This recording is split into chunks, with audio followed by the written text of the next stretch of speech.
Alright, so what's up? I'm going to review this GT Karakoram 3.0 29er. I'm going to start with just kind of a pros and cons thing. This is my first entry level, it's my first mountain bike really, aside from like a Walmart bike. Been riding for creeping up on a year now and really loving it. So pros of this bike, cheap, obviously. It's very cheap. Like I said, 360 bucks or so. It does stock, it has V-brakes. Not these grips, just some kind of generic GT grips. I believe the bars that it comes with are a 20 millimeter rise, and it has a 120 millimeter stem. Aside from that and the brakes, nothing else has changed. It is very durable, and I'm not anymore, but whenever I started riding was a much bigger guy, and especially since I was learning while I was bigger, this frame has took quite a few hits and no bends or anything like that. It is very upgradable. That's another big positive.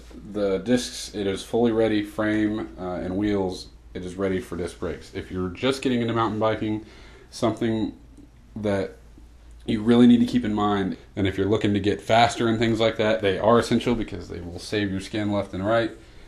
And if you're looking at that, you need to understand how important it is to get a bike. If you're not going to get one that comes with disc brakes already, get one that is upgradable to that, because your hub and your frame have to be compatible for disc brakes. You can't just make them fit. They have to be compatible for it, and this is, so that's a good thing. The seat is super comfortable.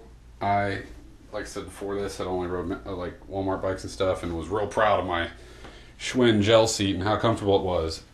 I don't use my gel seat anymore. That's more comfortable. So it's a really comfortable seat. It's the Wilderness Trail Bikes Pure V saddle. The tires on this bike, these are the stock tires. I have a set of cross tires that I use for kind of commuting and stuff.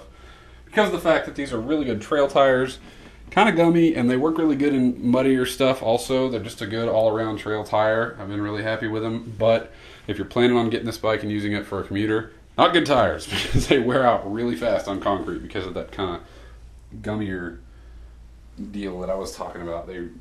These tires, probably half of the wear that's on them right now is done from maybe 5% of the riding I did, and that was because it was on concrete.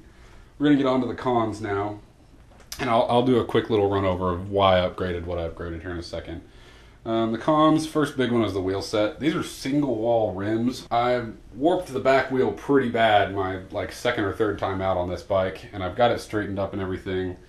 But yeah, just keep in mind that you really got to be careful on this bike because the wheels are single wall and it's a 29-inch rim. So especially if it's fairly likely that if you're buying this bike, you're just getting into mountain biking. And if you're just getting into mountain biking, you're probably not in either I'm trying to say this in the least mean way possible.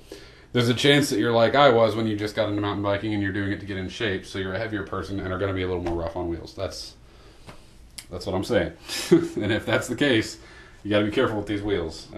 For what this bike is intended for just light kind of XC riding and stuff, which is what I use mine for, it does just fine. The wheels do just perfect for that.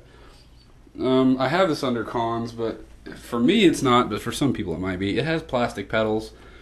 They've took a really good beating so far. I haven't really had any problems with them, but I have heard a lot of people's horror stories that happen with plastic pedals. I really think that kind of more applies to like heavy downhill riding, but I could see where maybe if you mashed it on a rock real bad or something, you might have problems with that. But just thought I would point that out, that it does have plastic pedals, but I haven't really had any trouble with them. The stem and bars that this comes with stock are kind of uncomfortable. That was the second thing I believe that I changed on this. The stock stem is a 120 millimeter stem. It's just really not comfortable. It was made for a weird riding position, size-wise. I didn't just buy a random size bike. I knew what I was looking for, and the bars and everything it comes with are just kind of goofy. And that was something I read on Pink Bike, as people saying that the first thing that a lot of people want to do with the 29er is put a shorter stem on it. I might have went a little overkill. I got a 40 millimeter stem, but it made a world of difference. I mean, immediately next time I went out, had a huge change in comfort and everything, and just being able to control it.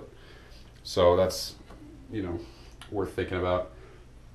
And like I said, this is a con. Even though the tires are great on trails, they wear really, really bad on concrete. So just keep that in mind if you're thinking about buying this as a commuter bike. The stock brakes this comes with, the V-brakes, just seemed really weak to me. They didn't, no matter how I adjusted them and how tight I got them down, I just had problems with them. I even when I was first kind of learning, kept letting the bike just really get away from me and had several wrecks because of just not having the power with those brakes to get slowed down on some hills. Part of that probably being that I was getting on too steep of hills for the brakes, but I'm just letting you know, the third time that I took this bike out for any serious trail riding, the third time I had disc brakes on it. So I really might have got hurt money-wise on that, so I'm just letting you know. The fork. Last thing I want to talk about is the fork. It has a Sun Tour, insert generic name so they think you're making them better here, XCT V3 I think. This thing, you can see where the oil marks are from yesterday when I rode. It is stiff as could be. It shudders like crazy when it's trying to rebound. It's just not a good fork. I wanted a nice bike with some disc brakes, you know, some nicer, you know, bars, that kind of thing. I know they're not real expensive, but I did not have, you know, $800 to $1,000 to drop all at once. I just was not in my budget at all. However, $350 or so, totally in my budget. That was doable. It is entry level for sure as it comes, but if you're trying to get into the hobby, you don't want to go spend, like I said, $1,000. So if there is something you would like to know, feel free to comment. I can always just comment back and let you know. And I believe that is about it. So I'm going to probably make some more mountain bike videos on here because I've really been getting into this hobby like crazy. So let me know what you thought about this review. Please go easy on me. First mountain bike review. Thanks for watching.